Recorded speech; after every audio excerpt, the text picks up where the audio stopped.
Guys, welcome back to Xylem learning. നമ്മൾ പരീക്ഷേന്റെ സമയമാകുമ്പോൾ പരീക്ഷ ചോദ്യങ്ങളൊക്കെ ഇങ്ങനെ തേടി നടക്കൂലേ. പരീക്ഷ ചോദ്യങ്ങളൊക്കെ നമ്മുടെ കയ്യിൽ ഭദ്രമായിട്ടുണ്ട്. പരീക്ഷ ഏതും ആയിക്കോട്ടെ, മിക്ക പരീക്ഷയിലും കാണുന്ന ഒരു ചോദ്യമാണ് പോസ്റ്റർ തയ്യാറാക്കുക എന്നത്. എങ്ങനെയാണ് ഒരു പോസ്റ്റർ തയ്യാറാക്കുക?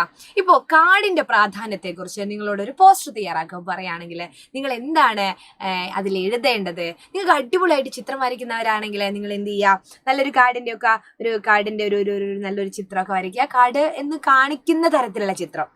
എന്നിട്ട് കാർഡില്ലെങ്കിൽ നാം ഇല്ല. നല്ലൊരു വാചകല്ലേ, കാർഡില്ലെങ്കിൽ നാം ഇല്ല. നമുക്ക് അങ്ങനെ എഴുതാം.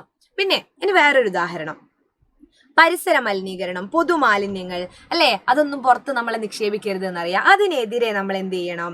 ബോധവൽക്കരിക്കുന്ന രീതിയിൽ ഒരു പോസ്റ്റർ വെക്കുകയാണ്, അല്ലെങ്കിൽ ഒരു ബോർഡ് സ്ഥാപിക്കുകയാണ്. അത് നിങ്ങൾ എങ്ങനെയാണ് എഴുതേണ്ടത് എന്നാണ്. ഇത് നോക്കൂ, ഈ പ്ലാസ്റ്റിക്കിന്റെ ഒക്കെ ഇങ്ങനെയൊക്കെ ചിത്രമൊക്കെ ഇത് ടീച്ചർ എടുത്തതാണ്. പക്ഷെ നിങ്ങൾക്ക് വരയ്ക്കാനൊക്കെ അറിയെങ്കിൽ പരീക്ഷയ്ക്ക് അവിടെയൊക്കെ ഇത് വെക്കുക. അതുപോലെ കൊതുകിന്റെ ഒക്കെ ഒരു ചിത്രം വേണമെങ്കിൽ വരച്ചു കൊടുക്കുക.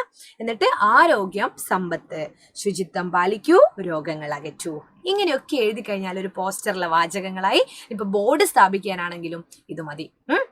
ഏത് തരത്തിലും ഇപ്പം കാർഡിനെ കുറിച്ച്, കാർഡിന്റെ പ്രാധാന്യത്തെക്കുറിച്ചായാലും പരിസരത്തെ നമ്മൾ സംരക്ഷിക്കേണ്ടതായാലും ഇങ്ങനെ നിങ്ങൾക്ക് എന്ത് എഴുതാം? ഇങ്ങനെ ഇത്തരത്തിൽ വാചകങ്ങൾ എഴുതാം. മക്കളെ, കൃത്യമായിട്ടുള്ള കാര്യങ്ങളൊക്കെ പഠിപ്പിക്കാൻ വേണ്ടിയിട്ടാണ് നമ്മൾ ലൈവ് ക്ലാസ്സുകൾ ഒക്കെ വയ്ക്കുന്നത്. അപ്പോൾ എല്ലാവരും നമ്മുടെ ഇന്നത്തെ ലൈവ് ക്ലാസ്സിൽ പങ്കെടുക്കുക. എന്നിട്ട് അടിപൊളിയായിട്ട് പരീക്ഷയ്ക്ക് വേണ്ടിയിട്ട് തയ്യാറെടുക്കുക കേട്ടോ.